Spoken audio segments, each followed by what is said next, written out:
wrestling debate. Remember a few weeks ago how Nikki Bella said, she wished that Bud died in the room. womb. Or whatever. Well, maybe, you wish that this feud would have died in the room. In the womb. The womb. The womb. I botched that, as it would say in the WWE. That's a botch. Yeah, that's a botch. As the IWC would say, that's a botch. And now, here's Tyler Werner and Wayne Kirch. Welcome to another edition of the Great Wrestling Debate. Today we're going to introduce a new segment a little later on called What Could Have Been in the wrestling world. I guess that's the title we're going with right now. What yeah, could have been. alternate wrestling history, I guess. Yeah. /alt, So we still haven't found an intro for it yet, so right. we'll just first time we're just gonna try it out. Yeah, so I think I have a great one to open it up. Yeah, so let's stay tuned for that a little later on. As now we'll, obviously we'll go over Raw and I guess a little bit of SmackDown as usual. Like last week on SmackDown, for example, Dean Ambrose walked off with the Seth Rollins Money in the Bank briefcase, which is something that kind of played on the Raw. So, maybe for a change, maybe they gave us, they gave people a reason to watch SmackDown because I didn't see SmackDown, but then, come Monday Night Raw, suddenly Dean Ambrose has the briefcase. So I thought, maybe I could have seen that for a change. That's something that, I don't know. Normally, it's like if you miss SmackDown, like you're not missing anything really, but at least maybe this. You kind of did miss anything because it only took Raw for him to give it back. It wasn't like there was anything like. But he stole it. I guess that's it. But so. But that's more done. Just to set it up. I mean, if he would have stole the briefcase from Raw, that would have been setting up SmackDown then for maybe something then. Yeah, that's true. It was only done to make Raw bring in maybe some extra viewers for Raw. Then it wasn't there was no benefit to people who didn't watch SmackDown really. Yeah, it's just like if I tuned into SmackDown, it would have been worthwhile. But I gave up a long time ago. Yeah. There's no point anymore. But I didn't know that was going to happen. So maybe if they did stuff like that more often, I guess I don't know. But. I'm not saying there's not going to be shocking moments, Tyler. But even if it is, they're just going to explain it or show it on Raw, and it's not like you miss anything. Yeah, but anyways, that was I guess Dean Ambrose's story heading into Raw this past Monday. And he would have a new segment. A little later in the show, I think it was around the 9 o'clock hour or whatever as they entered the second hour. The first segment though was Triple H and Stephanie McMahon, Seth Rollins, and they kind of when Paul Heyman came out, they kind of addressed, I guess, what we were hoping they were going to do last week on Raw. Well, first of all, it was in Chicago. Yeah. So of course you had your CM Punk chance. That's just. Chicago is now officially the new Montreal, where every time at one point Shawn Michaels would come out, that there was a massive "You screwed Brett" chant that always would break out. Yeah. That obviously died down once Brett, is working for the company and him and Shawn are best buddies. Kind of can't really talk about the Montreal screw job anymore, but yeah. So now I'm pretty sure every time we go to Chicago, there's one city that's probably never going to get over the CM Punk deal. It's definitely Chicago. Yeah. Although I'll give Steph credit, she handled it brilliantly. Yeah.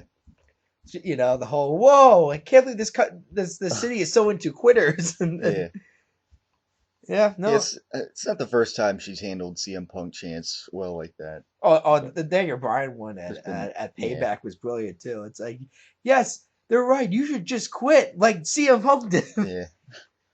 So I don't know, it was actually kind of funny though. They actually did on a local radio station. New station in Chicago. Stephanie got interviewed by somebody, and the guy was clearly a wrestling fan, so he actually brought up the question. It's like, this is obviously CM Punk country. Yeah. So obviously, you gotta expect some chants tonight, and Steph's like, yes, of course, we were already prepared for that, and obviously they were based on the promo. Yeah.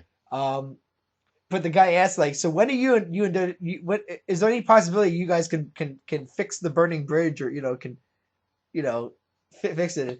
And Steph's like answered it in a very straight answer. Said, "Well, CM Punk's a great character." Yeah, that's how she worded it. CM Punk is a great character, as in Punk. The Punk character is great, but I don't like the person. Right? Yeah, the person is also a character in his own way. After that, leaving the company. But So, but yeah, no. So I think that answer, it was kind of a straightforward answer. I think it almost sums up where this company's at, especially with the lawsuit now. I don't see this company, these two like getting together in like 5 years. Hell, I'll give it even as long as 10 years till there's any talk, Willie. Yeah. And at that point, it won't be about wrestling. I think it's gonna be more about Hall of Fame bid, maybe, or something like that. Yeah. Yeah. So yeah, you had that little moment there in the segment. Of course, Paul Heyman, also kind of like saying to Seth Rollins, like, better not try that again on Brock Lesnar. And so, I mean, kind of what I think we expected last week, like kind of what we talked about. And I guess fortunately, I mean, it took him an extra week after the match with John Cena, but they addressed it, so that was good. Yeah, Rollins had when he said that, he wanted to cash it on the best. Obviously, Punk chance. Yeah. Rollins, instead of doing what Steph did, it's pretty just waited for them to eventually just die out, essentially. Yeah. But Rollins is definitely pissed off there because he's worked with the man in the past in Ring of Honor. Yeah. So yeah. So yeah, you had that segment. Now tonight, I forget when it was, but tonight it looks like, on Raw this past Monday, it looks like maybe Bo Dallas is getting a renewed push. Hopefully, I don't consider that maybe not, but at least on main event he got destroyed by Mark Henry. Granted, he won by DQ, but I don't consider a win over Mark Henry and then getting destroyed backstage a push. I consider that more. Well, just more attention. Maybe not a push, but renewed attention to some degree. He's not getting a push, Tyler. The whole point of the storyline is less about Bo Dallas just got a big win and more about Mark Henry just suffered a massive upset. Yeah. Well, I mean, he's having a bad week. That's all the attention's on Mark Henry. It's not on Bo Dallas. I mean, because the thing was too, it seemed like they had like a double turn in a way there. I don't know. Mark Henry just destroying him backstage like a heel would, and I don't know. So maybe they're gonna go with the baby. They're gonna try to use him as a baby face now, Bo Dallas. I don't know. And Mark Henry is a heel. I don't know. Like I said, for me, the guy's already like trying to climb his way back.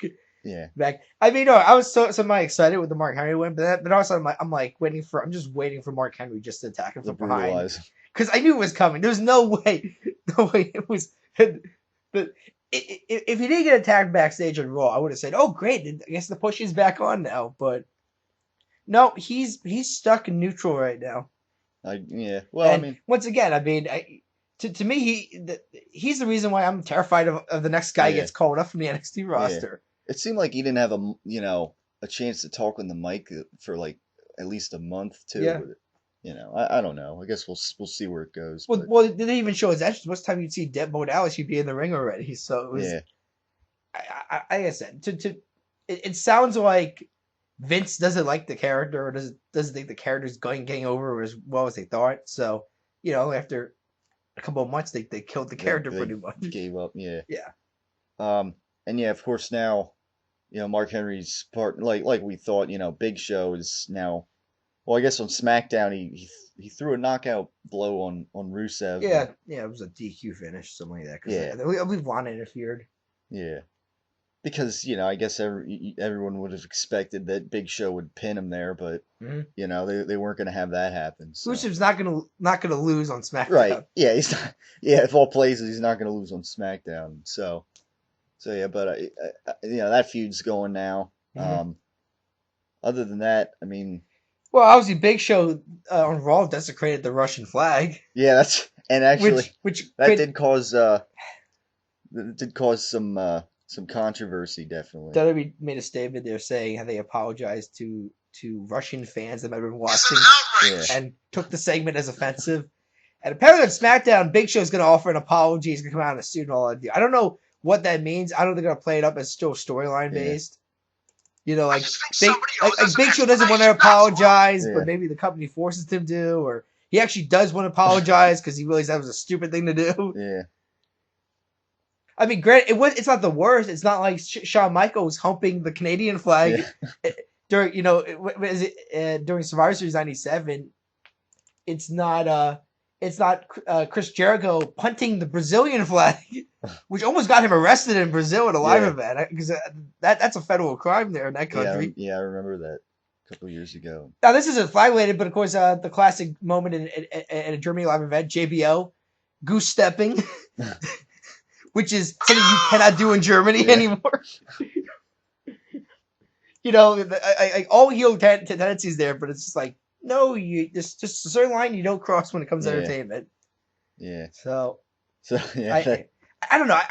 I'm curious how UK and Canadian fans are caring about this whole USA versus Russia storyline. Yeah. I'm sure they're just loving it right now. You know, they're loving all this, you know, patriotism and stuff. Yeah. Especially UK fans that got to watch Raw like at 3 a.m. or something like that over in their time zone.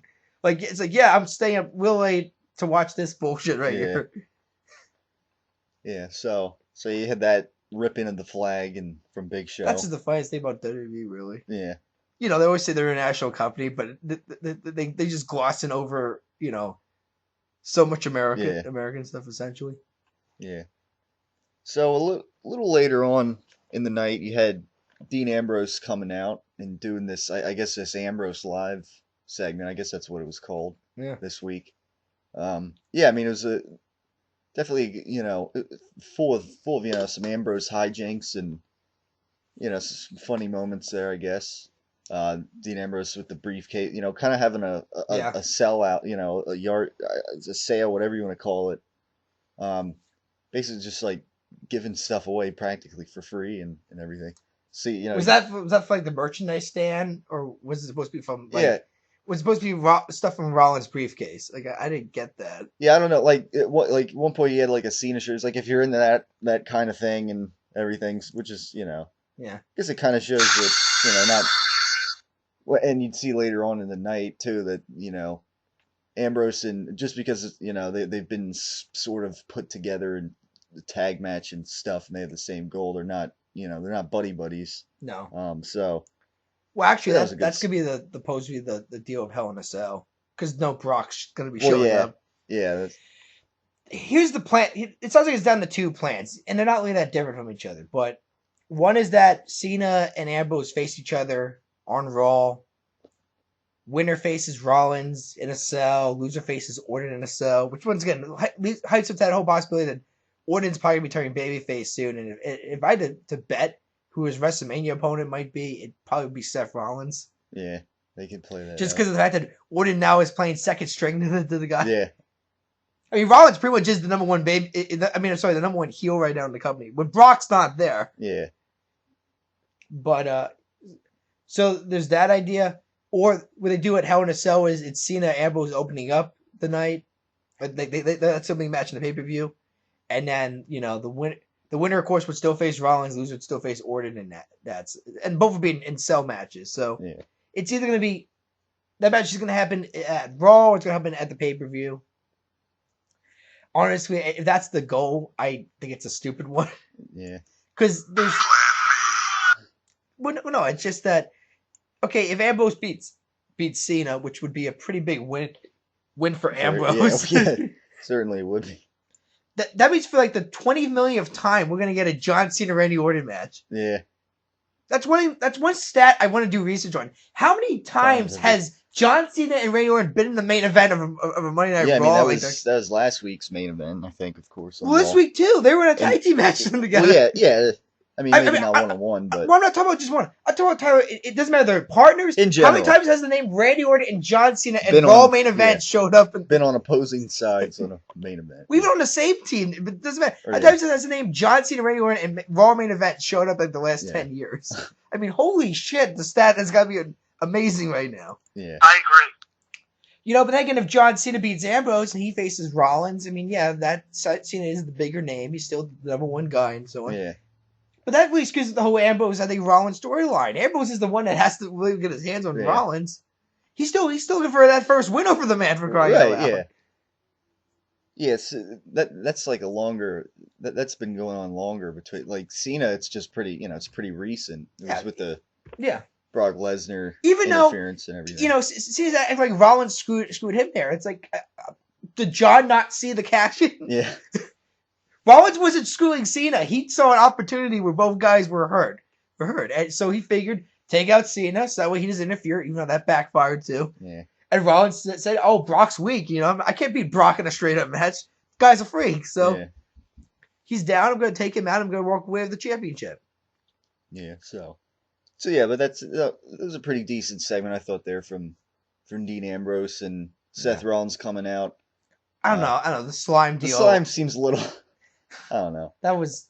I understand for PG. There's only so much you can throw in. Yeah.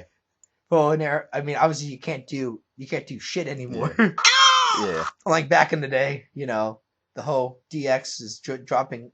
Although a couple years ago, I think it was on like New Year's Raw or something. I remember Cena had crap or something on Dolph Ziggler. I think. I don't know if it was crap or it was like vomit or something like that. Because I remember Cena said yeah, the whole AJ. You're full of crap or you're full of this or whatever, and then supposed crap was done. I mean, they were kind of teasing it up as like it's some like industrial waste that he threw in there, but it looked like slime for like the Nickelodeon channel. Yeah.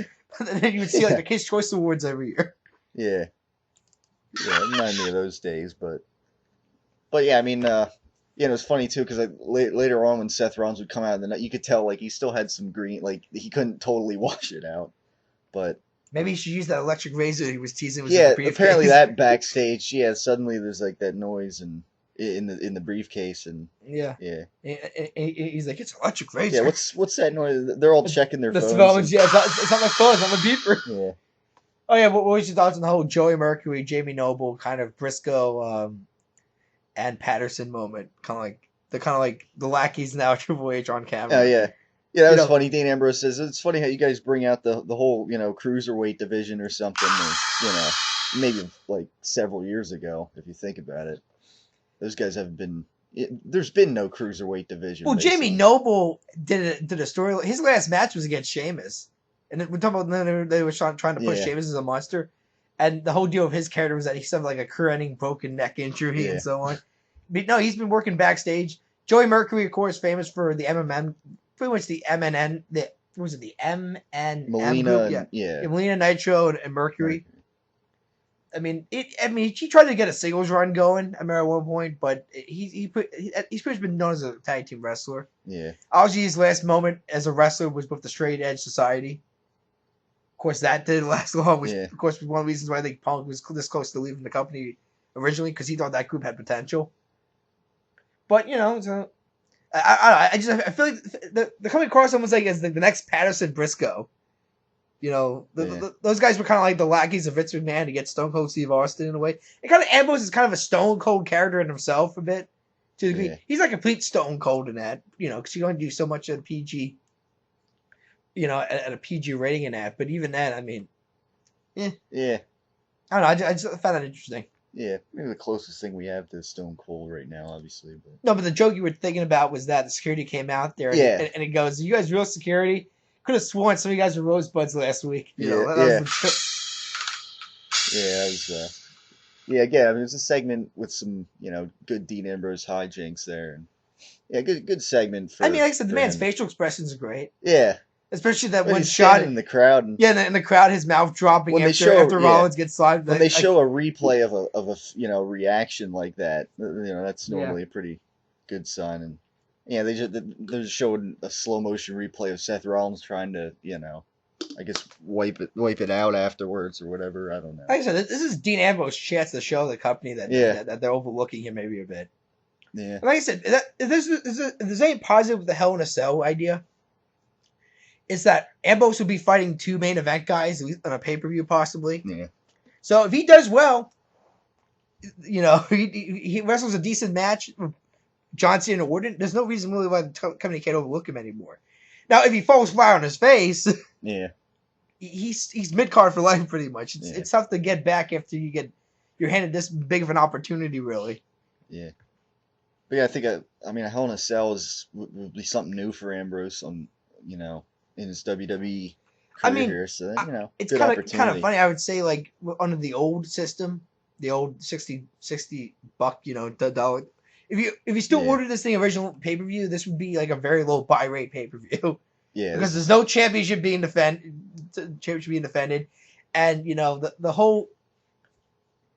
I said earlier, there's Rollins and there's Orton, and then you got Ambrose. And I mean, yeah. it's like all over the place, kind of an Hell in a Cell event. But it's just like we got this pay per view. We don't have a champion that can defend right now, so probably no Lesnar. we're just winging it for the sake of this point. Probably no Lesnar. Now Reigns is out right now, so. Yeah. Now with the network, though, I mean, only being $9.99, I don't feel like I'm wasting money watching this. Yeah. But this is one of those ones where it's like I don't think I should order this. I feel like I'm just wasting money because what really is going to happen here that's going to make me say, oh damn, I should have ordered this pay per view. Yeah. So yeah, I mean, after that, I mean, on Raw, I don't know what else we really had. I mean, it's kind of funny. I think now Cesaro, who was just recently feuding for the U.S. Championship, is now, I guess, in the Intercontinental Championship. I'm actually looking forward to a Dolph Ziggler Cesaro feud, maybe, because I think that's a show stealer there easily. Yeah, better than the Miz and I'm actually liking the fact now that Cesaro apparently his new finisher is the European uppercut. Yeah, it should. Which we kind of. Which I kind of thought should have been to begin with because it's a way cool move than like the neutralizer and I so on. agree. Yeah. So no, I mean he's just hanging around right now. I mean, but yeah. I mean, hell, there was no Jack Swagger in television, so that explains a lot. Yeah. I don't know. I mean, we brought Rusev. Obviously, Rusev is going to win over Big Show. I don't know if next week's matchup on Raw is going to be the end of the feud or that's just another no contest. It's going to lead to, I guess, the match eventually at Hell in a Cell. I'm taking Hell in a Cell because I don't know why you just you've wasted on But apparently, Sheamus is the next guy that Rusev's going to feud with, which would be interesting because that would be the first non-U.S. wrestler. Yeah. Best of my knowledge, I'd be feuding with Rusev. So I'm curious how Sheamus plays it up here. Of course, the joke supposes that Rusev beats Sheamus for the U.S. Championship, so that way, Rusev is the U.S. champion, even though he's been insulting the country for so long. Yeah. I mean, that kind of what the storyline is. It's like I beat all your heroes and so on. But like I said, if that's the goal for Rusev is to have him be U.S. champion, I think that means John Cena's not going to face the guy at Mania then. Yeah, it's not going to. Yeah, John Cena's not going to fight over for the U.S. championship. Yeah, that was like 11 years ago. Yeah. John Cena's career. So I mean, I don't care if this is a mid-card belt. This is the United States Championship, damn it. Yeah. These have been hands of an American. Yeah. But again, like I said, I mean, there's been. I brought up last week. There's been so many rumors for Mania that, and like I said, if the rumors about Stone Cold Steve Austin coming back for one match in 31 is true, the only logical choice I can think of is John Cena. Yeah. I mean, you got the face of the Attitude Era versus today's company face. I mean, it makes the most sense. I mean, like I said, if I'm CM Punk, I'm pissed off right now, maybe at the moment if that happens. But like I said, I still think that's a long shot. Even if Austin wants to, even if they find a feud, he has to pass a physical. And I know he said his neck's better, is in the best shape that's ever been in it, but still, he says the same injury that Edge has. Yeah. So I don't know how any doctor is going to, if there's even a slight chance that this guy can suffer a massive neck injury again in the ring. I don't know what, I don't know who would, approve him to wrestle a match. And I didn't even know why the company would even take a risk and so on. But, I mean, but then again, Sting's probably going to be performing. I almost guarantee Sting's wrestling now. Yeah. Suppose all he has right now is a video game contract and a merchandise contract. He's been selling Sting merchandise now, but he has not signed a contract that involves a match right now. But that's going to happen eventually. Yeah. I don't know why. He's been saying it for so long in interviews. I want a match. I want to have a match. He wants to give him a match in that, but it sounds like it's down to just some money deals, and then he's going to be wrestling. It sounds like a Mania. Yeah. If he's not, I mean, the guy's going to look like an asshole pretty much for saying all this time, oh, I want to wrestle, at Mania. It has to be at this Mania and so on. I don't know. Kurt Angle was hyping a press conference this month about where his next venture in wrestling is going to be. He didn't say where though. I mean, he's saying there's going to be a press conference. I guess it means no WWE then, because I don't know why the company would say, yeah, Kurt, you can announce. I'm pretty sure if he was wrestling WWE, I'm pretty sure WWE wanted to be a secret. Yeah. Or they would announce that he was coming back like they were Rob Van Dam, not him going on Twitter or something like that saying, "Oh yeah, I'm coming back to this company," blah blah blah, and so on. But I don't know. I mean, Kurt Angle feuding with Rusev could make sense. I don't think the company's going to sign Kurt Angle though. I think the guy's got to wait. Supposedly, this is what Kurt has said recently. He said it's going to be a 1-year deal. He's going to sign a 1-year contract with anybody. He's just going to work 1 more year. Try to get, maybe at least 40 dates. So he's going to work a very limited schedule. So if TNA signs him, they're not going to be using him a whole lot then. But, at the same time, I don't think Kurt's going back to TNA. Hell, they don't even have a TV deal yet for next year's sign yet. Dixie Carter said at their last tapings for this year, told the roster, don't panic, come January 7th, 2015. I can guarantee you there will be a TV deal lined up. It might be on a channel that maybe barely anybody in the country has, but I don't know. I've heard what was it like there was I don't know. There's like a channel V. I heard WGN, which would be a big mistake because I remember when Superstars aired on that channel at one point. And what is CMT? The country music station is one channel for Spike TV to be on. I'm sure it's just what CMT needs now is a wrestling show. But supposedly they want to work the same date, the same day, Wednesday, and same time. Even though it would be hilarious, like CMT said, like, yeah, sure, 2 hours, but it's gonna be on like 2 a.m. or something like that. Like that's just backwards within the company. Then it's like, why even sign the TV deal? They're not even gonna. Who's gonna stay up at 2 a.m. and watch an Impact episode? Yeah. So I don't know. I mean, there's Kurt Angle, of course. I mean, I don't think The Rock's gonna be at Mania this year. It sounds like he's in Hollywood right now. Yeah.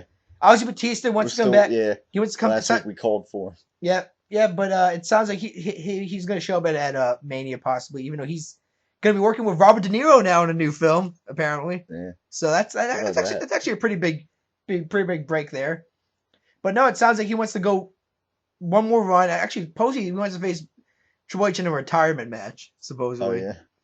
So kind of just being a swan song and sort of like that. So I don't know. I mean, I could see it happening.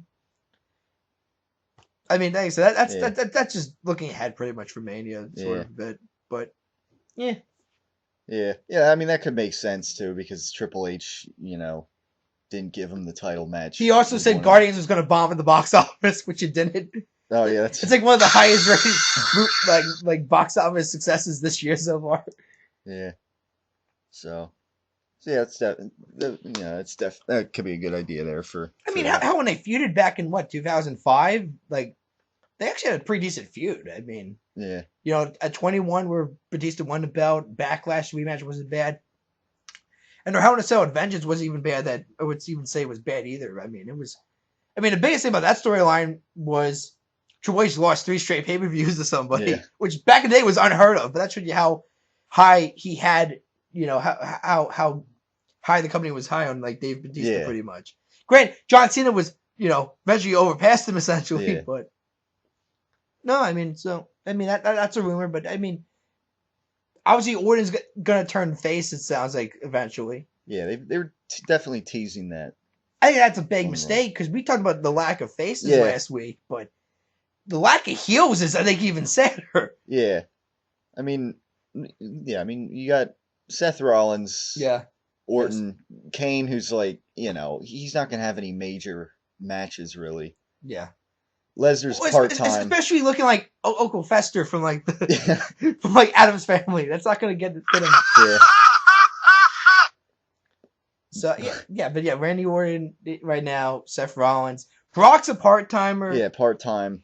The Wyatts are barely promoted right now, except for that video. I mean, hell, at one point at a live event, supposedly the main event was Bray Wyatt versus Big Show, and Big Show knocked out Bray Wyatt in that, which shows you where Bray Wyatt's sitting on the roster. It feels like right now. Speaking of baby faces, we brought about who would be the third baby face right now. I think it's the Big Show. Yeah, I mean, because at on the B house shows, he's main eventing those house shows. It's not Dean Ambrose. Yeah.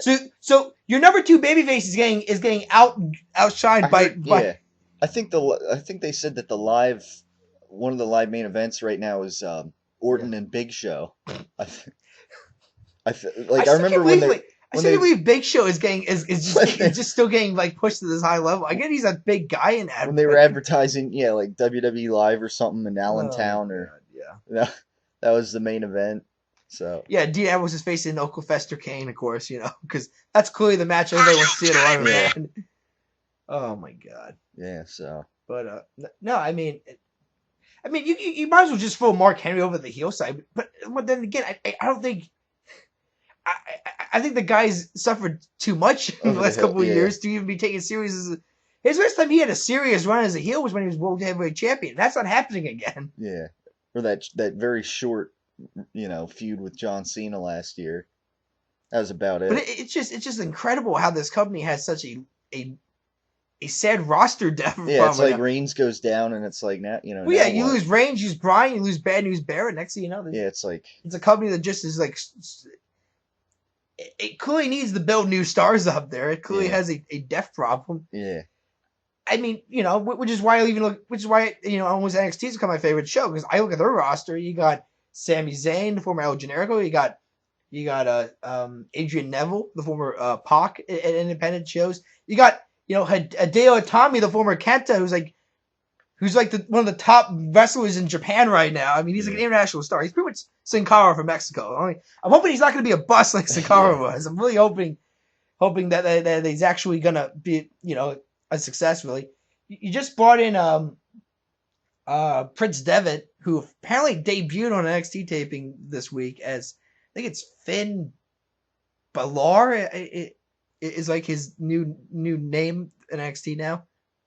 Which apparently means like Irish Devil or Irish Demon or something like that. Yeah. Which, once again, I'm so sick of tired of people like bitching and moaning about the whole. Well, why would you change these guys' names? Their names are cool right now, and it's like, well, simple answer: CM Punk.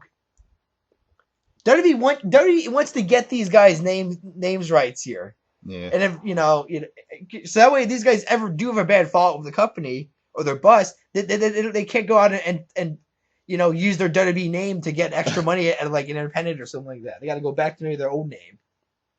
But yeah, no. So he's there. Obviously, Kevin Steen's going to show up eventually. And now even Tyler Breeze, which I thought was like a comedy character originally, the whole selfie deal and don't hit my face and all that. Yeah. He's a main eventer now. And he almost has like a Shawn Michaels like aspect to him, kind of. I mean, cry out, he even sings his own theme song like Shawn Michaels did back in the day. So. I mean, I look at the NXT roster, and it's I would say it's almost better than the main roster as far as talent wise, and which is why I'm sad when these guys get called up there, because I'm like, especially looking at Bo Dallas, I'm like, are these guys really going to, shine, or are they going to be like kind of a joke when they come in, or gonna have to learn the hard way they can make it up the roster? But yeah, no, I mean, but then like I said, you heard Triple H say, he doesn't look at it as a development anymore. He looks at it as a separate brand. He wants to make it almost like a WCW kind of brand, kind of a way. And when I hear him say that, I'm like, then why move these guys in the main roster then? Yeah. If you think these guys are just as good as the main roster guys, keep them on NXT then. Yeah. Expand NXT. Expand out of Full Sail University. Maybe actually do some live shows maybe then. And actual TV tapings on with travel and so on. Maybe then you can, create maybe an actual competition now. Because now you actually got these young guys now.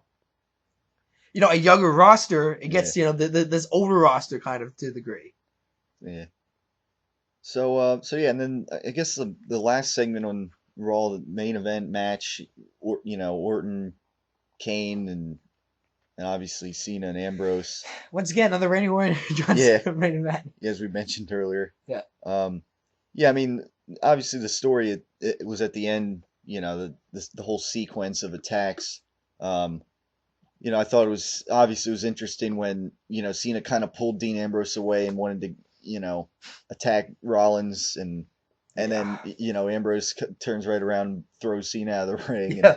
So that was an interesting segment, but, that would lead to Ambrose getting overmatched and curb stomped. Yep.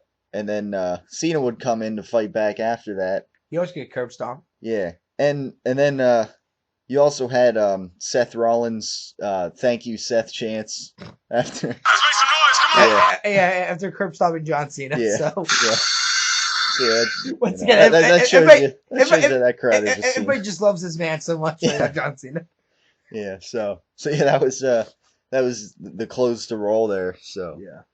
so yeah, that's pretty much that. Raw in a nutshell right now, and I guess going forward, I mean, basically, yeah, that the top baby faces and heels, it's basically all that story right there, Yeah. like we mentioned. So clearly they could use some more talent on both sides of the the spectrum, heel and face, definitely. And yeah, I mean, them turning Orton face right now too. I don't totally agree with that because eventually they'll get Reigns and Bryan back in time. Yeah. So if they turn Orton face and Well, that's the thing. Usually, when somebody turns face, I mean somebody else is turning heel. Yeah, unless like and Mark Henry is not your he's answer. Yeah, he's not gonna cut it. As far as a main event heel. I don't know. I mean, obviously Ambrose could turn heel eventually too. Some people would say he's kind of almost like a better heel than face. Yeah. To a degree. I mean, how that's everybody was going to happen originally. Everybody thought if everybody's going to stab the Shield in the back, it's Dean Ambrose. Yeah. It's not going to be Seth Rollins, but yeah. Then he put an old switcheroo there, and Rollins is the heel and Ambrose is the babyface now. But yeah, Reigns isn't going to come back as a heel, obviously. No. So there's no. Although somebody did bring up an interesting idea about what happens if Paul Heyman screws Brock Lesnar at WrestleMania. Yeah, and the lines there's a younger been Roman Reigns, maybe. Yeah, I mean, that's been rumored. That would be interesting there, but that would mean that Reigns that Reigns is not the next big thing. Yeah, he's just he's not the next John Cena. He's just your next big heel, really. Yeah. Yeah. So yeah, I don't. So yeah, I mean, it's I don't know. It's just hard to turn Orton face right now. Yeah. But I mean, don't get me wrong. At least it gives. I mean, I think originally I had like Rollins like the Andre the Giant Memorial Battle Royal, which I think would be just a complete waste of. Yeah. Because I'm sorry, I look at Cesaro. He won the damn thing, and he's really like taking off it, winning the. But I mean, the thing, I don't know if they're gonna keep doing it. I mean, it sounds like that was gonna be like the new Money in the Bank kind of deal. Well, you win this thing, you're going somewhere. You get this massive Andre the Giant trophy and so on. Yeah. But I don't know. I mean, just looking at the card right now, I mean, I think an Orton Rollins feud makes sense really eventually. But eventually, yeah. I mean, if it's a babyface or if it's a short face turn, maybe just a feud of Rollins, and then he goes back to being kind of a dickish heel, really. Yeah. But yeah, no. I mean, if it gives Rollins and Orton something to do in Mania, I guess you can turn Orton face. There's a storyline that makes sense. He's jealous. Orton's pissed off that he's getting overshadowed now. Yeah. That he's a henchman now. He's not the face of attention of the authority. He wants that attention again. He's a veteran. Who says Seth Rollins think he is here? He's barely in the company for so long and so on. I mean, the storyline speaks for itself, I think. Yeah. Yeah, it could make sense. Yeah. It's just it's hard right now with if they turned him, Orton face. They have a lack of heels, obviously. So yeah, we'll see what goes on, in the future here. I guess now we can get to alternate wrestling history. Yeah, well, I guess what could have been. What could have been? I was even going to try to get an intro for this eventually, like a jingle or something. Yeah, I don't know. I brought the freaking Twilight Zone theme because I feel like this is. So the goal of this segment was because me and Tyler thought about doing maybe some other different segment at one point. So one of the ideas I came up with was maybe we can do some alternate history deal maybe. Now the deal this is going to be is that I'm going to base something that is partially factual but never really happened. Yeah. So it's not like I'm talking straight out of my ass here. Like I know for a fact based on numerous stories that this. I mean.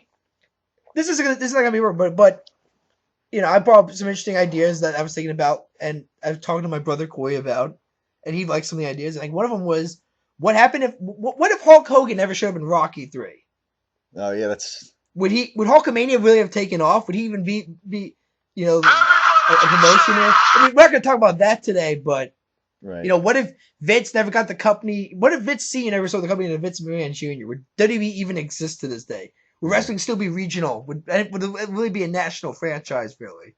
So those kind of deals. But I think because we talk about this guy so much now,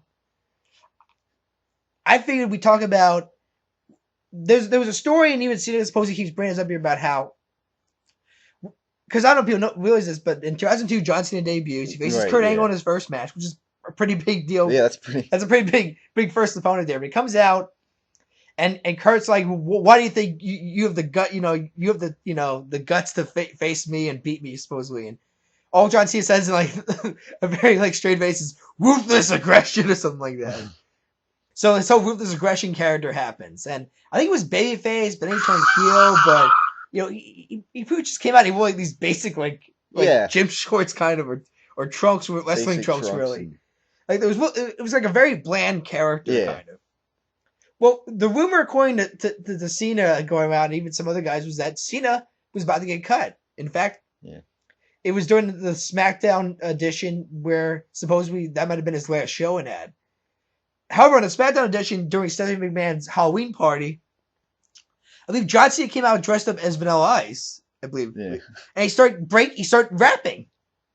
And that pretty much, that's what led to the rapping character. Because Stephanie saw this and liked the idea, and they pitched it. And creative thought, okay, well, this kid might actually have a personality now. So, and of course, we know the rest is history. The rapper gimmick got over, and he became like a mid card and very senior. He's the face of the company essentially. But what if that never happened? What if he decided not to go? What if he just said, "Oh well, I guess I'm done. I guess I go back to bodybuilding then." Yeah. Yeah, which was what he originally did before he became a wrestler. I remember a little while ago, maybe like a year ago or something. I was watching on YouTube, like some kind of like like John Cena in development. Yeah, as the prototype, like before, with the blonde hair, and which is why I laugh at almost this notion that Cena was close to getting cut, because your name in development was the prototype. Yeah, as in you're the prototype. You're the prototype of what this company looks for. A big guy with a pretty face, essentially. A way to market to people, essentially. Kids can look at the guy's muscles and say strong. Females will, love the fact that the guy, has like that moneymaker, essentially. It's the best way that I can word it. But, I mean, your name was the prototype. I mean, go on. That's a shitty name to get called up to in the middle. But when you name the prototype, that's making you think, okay, you're this. This is what the company's looking for when they want to see a star, essentially. But at the same time, I look at the ruthless aggression character in the first episode of SmackDown, and it wasn't that great of a character. Yeah. So I can kind of buy with the fact that Cena would actually say, "Yeah, I almost got fired by this company. They almost cut me. I was about to get my contract cut, and it wasn't until I did the rapper gimmick where I actually got pushed finally, because they said, "Oh, this guy has a personality now." But so obviously the last 10 years or maybe even longer has been John Cena. If you think WWE now, it's John Cena. He's the first thing that probably is going to pop up. Definitely the past several years, yeah, but I you can make argument for the past 10 really, because really overall, I mean, when he first got pushed, it wasn't it was kind of like him, Batista, equals, Batista, Orton a little bit. Yeah. So I guess the question would be is, if not John Cena, who the hell would be the face of this company at this stage? Well, I mean, obviously Batista left a few years, several years ago, but he could have. I mean, if without Cena there, I mean, he probably would have been the next. Yeah, but he's kind of a vocal guy backstage. Yeah. He's not like he's not a straight up company guy like John Cena. Right? Yeah, he wasn't a company guy. So I've heard Cena fight back with creative ideas, but at the end of the day, he's like, okay, well, it's your company, it's your money, I'll go over it. Whether I think it's a good idea or not, Dave Bautista actually has fought back for many things. Yeah. He also got into trouble. I remember the one time he told a story about how he got fined a shitload of money because him and Jericho bladed during a PG Raw in a steel cage, and that was during the whole no blood policy. Yeah. So the guy already has no problem pissing Vince McMahon off for no apparent reason. Blading in it, which kind of was what led him to the whole this PG thing is bullshit. Yeah. We're gonna look like jokes more than anything, because we gotta we have this bloodthirsty feud of each other, but we can't blade or anything there to show add extra emotion, as in, oh shit, this guy's really getting his ass kicked in here, maybe. Yeah. The believability is already going out the window slightly. He says, but when you throw in a no blading rule, but so obviously the fact that he hates the PG aspect of the company, I think, is one aspect where you say Batista. How about the guy that was the face already when John Cena showed up, Brock Lesnar? Yeah.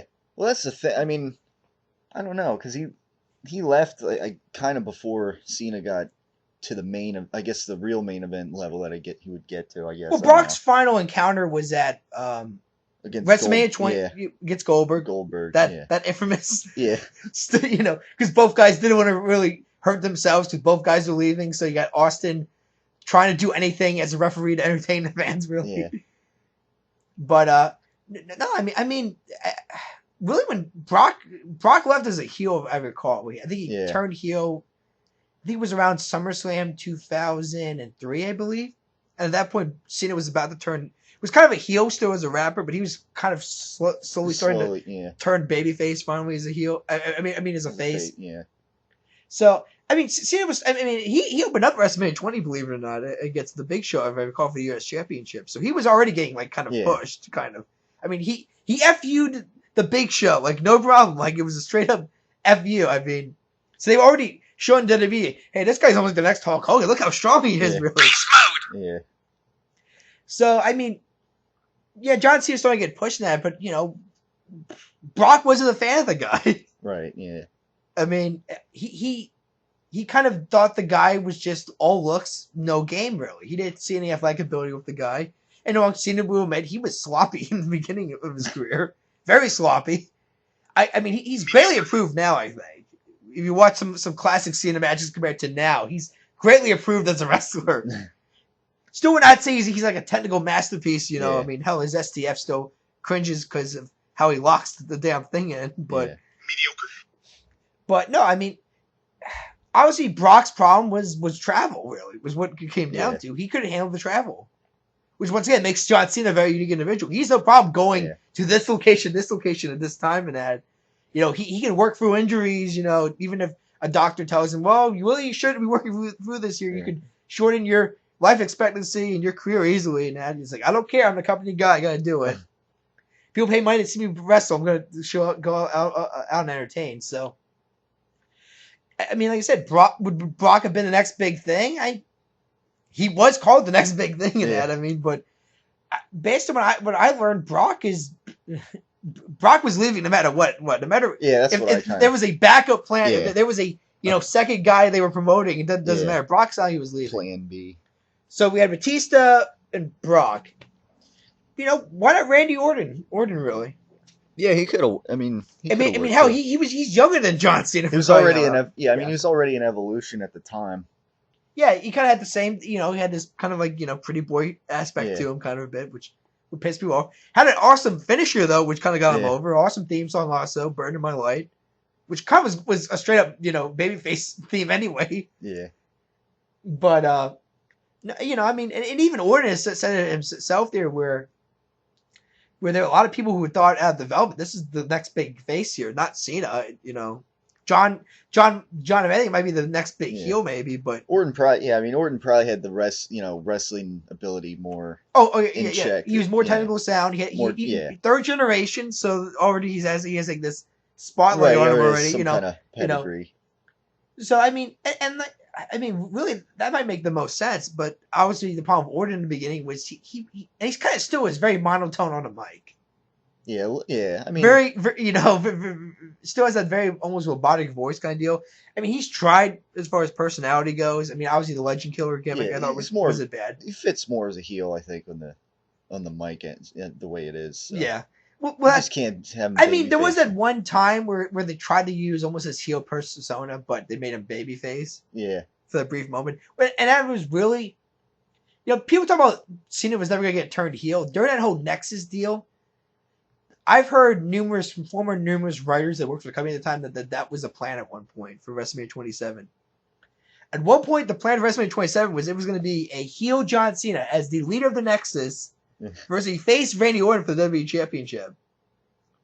I've heard that constantly, Tyler. That was at one point an idea. That was even seriously, and because really Randy Orton's merchandise was kind of for a while hanging in there of Cena's. So people were saying, well, yeah, we turned Cena heel. Orton's merchandise is probably not going to easily make it for the Gap and all that. But as we know, that they didn't do that in the end. They kept Cena. They did that whole fired gimmick, even though John Cena definitely missed an episode of Raw. I remember after that he kept showing up and so on and never getting kicked out. Yeah. I think one of the stupidest ones was when he was on the Titantron. Like there was a freaking camera on the guy in the Titantron. Like.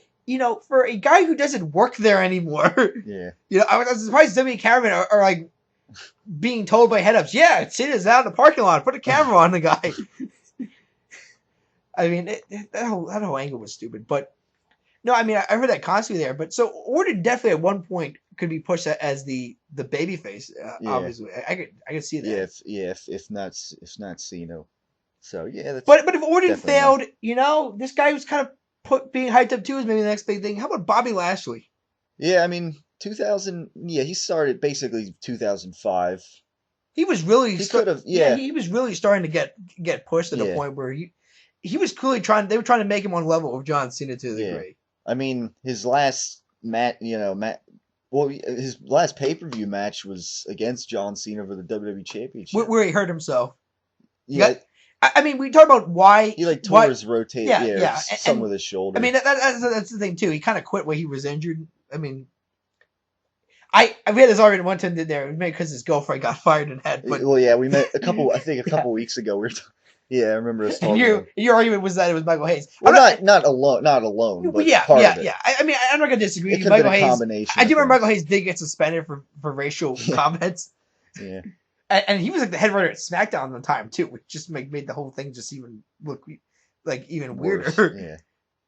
But no, I mean Bobby Lashley clearly was getting pushed. He was clearly, he was on an upward, trajectory. I mean, he feud with that whole feud with Umaga and Vince McMahon, and then they move him to Raw that. I mean, in the draft. Well, to give you an idea here, I mean, how high Vince was on the guy. I remember during the shitty pay-per-view that is December to Dismember, which was the final nail in the coffin for the CCW brand, I thought.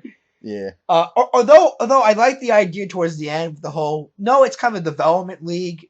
We bring up young guys. We give maybe some veterans, because I remember like they had Gregory Helms do the Hurricane gimmick temporarily at one point. Like a chance maybe to refine yourself or try to become get noticed as a new star really. But no, the whole like original ECW, the new breed and that. I mean, it died on December to Dismember, which you can watch on W Network for $9.99. Yeah. The plug there. I'm probably never gonna watch. If I watch the pay per view, it's just gonna be for how ridiculous the whole pay per view was. I think it only lasted like 2 hours, and most of the card. I mean, I think they only hyped up 2 matches, and overall, it was the Extreme Rules Chamber, and it was the Hardys versus MMM tag team match, and that was it. Everything match in the card was not advertised at all. I think it also came it came out a week after Survivor Series too. Which is just a stupid idea there. Why would you promote an pay-per-view a week after you just had another pay-per-view? Yeah. I mean, I remember like Paul Heyman's original concept for what he wanted to do. He wanted Rob Van Dam. Well, actually, he had 2 scenarios supposedly for Elimination Chamber. 2 guys who he wanted to win. One was Rob Van Dam. I know that. Yeah. And of course, Vince wasn't having that because Rob had. Last time he had the belt, he got put over with Sabu for marijuana, and which screwed up a lot of storylines in the future. I mean, I was curious. I knew Robert Dam was going to drop the belt eventually, but I was curious how long they're going to do that ECW WWE Championship angle. But obviously, we'll never know because could be another addition. But Rob, there was that, and the other one was CM Punk, who Paul Heyman, based on the DVD, was always high on the guy. Yeah. Yeah. I mean, he's the main reason why he had a winning streak going into that match. But supposedly the idea was that Punk was going to face the Big Show. It was going to be him. They were going to be the first 2. In the span of 2 minutes, Punk was going to put Lock in the Anaconda Vice, and Big Show was going to tap out in the first 2 minutes of the match. Yeah. Just to, first of all, say, oh, we're going to have a guaranteed new champion right off the back. And I'll say, holy shit, this CM Punk guy just had the Big Show in 2 minutes. And Punk was going to win. And supposedly, become the champion. And supposedly, like at one point, the match for WrestleMania 23 for ECW, which of course was going to be ended up being the Originals versus the New Breed in a tag team match, which meant absolutely nothing. It was originally going to be CM Punk versus Rob Van Dam for the belt. I think Punk was going to turn heel at one point. I think Paul Heyman wanted to turn Punk heel because nobody's going to boo Rob Van Dam in that. And we already know how great Punk is as a heel, but that was an idea at one point. But then, Vince wasn't high on Punk at the time. Thought it was too small. Yeah. So here comes Bobby Lashley, a guy who Paul said, no ECW guy's gonna like this guy here. Yeah. No ECW fan that's left. And I think once Lashley won, almost any ECW fan and watched this brand just gave up on the brand because it was like, this isn't ECW. This is WWE trying to butcher the ECW name. It feels like. So anyway, Lashley wins the championship. So like I said, and you bring up the whole $1 million challenge or the whole hair versus hair deal. Yeah. I mean, I don't know. Do you know who originally supposed to be facing Umaga at WrestleMania 23? Who was originally supposed to? I don't know. It was Hulk Hogan. Hulk Hogan. But he had problems at the injury problems at the time. No, it's supposed to be Donald Trump picking Hulk Hogan against Umaga, with Austin still as Austin was always going to be the referee. Yeah. But it's supposed to was going to be Hogan versus Umaga at one point. But Hogan had to get pulled out. So you go look in the roster and Vince said, "Hey, let's pick Bobby. He's still champion. He's not going to be defending the belt." Actually, that was the other idea too that Paul had as well, which was, okay, I'll put the belt on Lashley, but let's have him face Punk at 23 for the belt, and Punk's the heel and so on. And I think Vince said, no one's gonna believe Punk is a legitimate, competitor to Lashley. Once again, he's too small compared to the massive guy that is Bobby Lashley in that. Which once again shows you why Punk I think was so pissed off with this company for so long. But yeah, no. So I you can see right away why Vince got so behind this guy as oh, we got to push this guy. I mean, hell, he even pinned Vince McMahon himself to get the belt back. So Bobby would make a lot of sense if Cena never worked, or in this case was fired and they needed to find a new star. And Brock left, and here comes Bobby Lashley, and not to mention the demographics. This would be really WWE's first. Although people would always argue with The Rock and so on, but this would be their first African American champion in the company in that. So it would have been a massive demographic shift as far as the audience and so on. They would have obviously attracted a certain demographic of the country that then everybody would have attracted with John Cena maybe to a degree. So I mean, so there's Bobby Lashley. There's one definitely. Yeah, and still to this day they haven't attracted that demographic yet. Several years later, that's still definitely you really think about it now though. Even though the wrestling fans are very diverse, I would say that it's not as it's not it used to be the whole southern white kind of white trash demographic, but now it's there are ones. But as far as marketing, I mean the African American community really doesn't get. Look at the hit. I mean maybe Booker T. I mean he was getting pushed for the roof at one point there. I mean. WrestleMania 19 and so on there. I mean, I think, but you look at the Hispanic community, and it's like Rey Mysterio, Eddie Guerrero. I mean, they there actually were main event guys getting pushed in that. But I mean, Bobby Lashley was one that people thought was going to be a big deal for the company if he got it. But of course, stuff happened and he left. Yeah, stuff happened. And if he was the only guy at the top, would WWE still keep maybe his girlfriend around and so on? And maybe he wouldn't get pissed off and leave the company then. But I'm trying to think of somebody else if it wasn't Bobby then. I mean, we said Brock, Batista, Orton, and Bobby Lashley now. So I'm trying to think of someone else maybe then that the company might eventually get behind. Trying to think. Yeah, at that time. I mean, at the time, I'm trying to think about around that time period.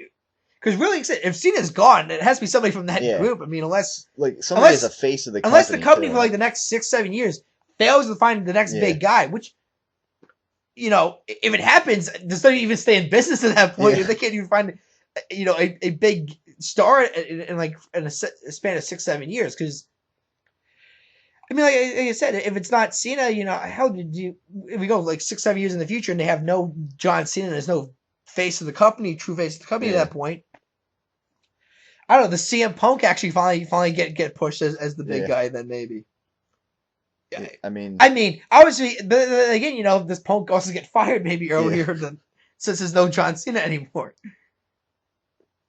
Yeah, I mean that's kind of all we can think of really. Yeah, I mean, as far as kind of between those four guys that we mentioned. I mean, so it's not those four guys there. And Lesnar was probably, Lesnar probably would have left anyways, and.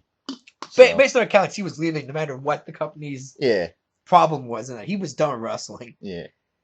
At that time now, and now it's I'll do wrestling there, but I'm not doing that year-long schedule anymore. I mean, his schedule sums up what his thoughts are on people who wrestle 326 days a year and all that. It's inhuman. It's a pain in the ass to do. I said Batista would make sense because he was clearly going to get pushed at a point. But once again, would he have Be the gone over well? We've been a team player with the PG, the whole company, yeah. PG deal. Or it would have made sense. Or like I said, there's a couple across as a better babyface than heel. I mean, as I said, Bobby Lashley to me might actually make the most sense there. Yeah. One of my own problem with him though is this guy was The mic. those mic skills. Oh my god! I remember that one promo with Cena, and it was the final Raw. Yeah. Before Great American Bash, and Cena comes out first of all telling stupid jokes again. Yeah. I think the lines at one point was, "I don't know how to read," and "God bless America." Yeah.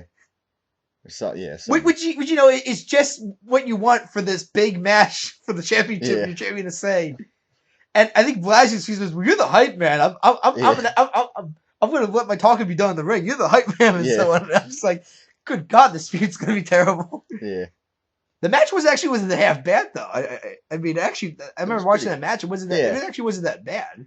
Yeah, it was pretty good. There were some fans expecting worse, I think, but I think those two actually delivered a decent main event. Although I would say I think that match happened at the worst time. Now that was during the Chris Benoit deal and the whole steroids deal. Yeah, it was. And the two guys you push in the next pay-per-view after the whole Chris Benoit controversy are two guys that look so voided up on steroids. So, you know, it was clearly Vince McMahon's middle finger to the media. I don't give a fuck what you guys think of my talent. But yeah, no, I mean, unless there was some guy that was totally just rised up out of nowhere and became the next big thing essentially. But I think it really shows you really that the company might be in a different financial predicament right now without John Cena. Really, that's maybe the best way you can sum up this whole segment is that, you know, whether you like it or not, maybe without John Cena, this company would be in even worse shape now than it is now. So like I said, it's our first segment. I already teased other ones we might do, but I figured we should open up with the whole what if John Cena got cut? Back in the day, who would have been the next big guy? I mean, obviously, I'm hoping in the comments section, put down a name that maybe we didn't mention that you think could have been pushed through the roof as the next big thing, really, for the company. I mean, like I said, I can only think of 4 names back in the day, and that. But if you could think of somebody else that you think would have emerged, I can't think of any other guys. So I was putting in the comment section, and like I said we're hoping to maybe have a theme by next week, and maybe maybe the maybe we'll throw in the like you suggested. I mean, now as far as next week, you know what? Because I think this is just as interesting. We could spoil it. Well, tease it, or promote it. So next give week, you a reason. So next week, of course, is I figure we'll do. What if Hulk Hogan ever showed up in Rocky 3? Yeah, there you go. We kind of teased that earlier, actually. Because think about it. I mean, one of the main reasons why Vince McMahon Jr. hired him back, because Vince's dad fired Hulk Hogan because he did the movie. But what if Vince Jr. hired Hulk Hogan back? I mean, would he even hire him back if he didn't do Rocky? And really, because really, there's no one really know who Hulk Hogan was as far as the face and all that. If he doesn't show up in Rocky 3, that was in 1982 when that movie came out. So.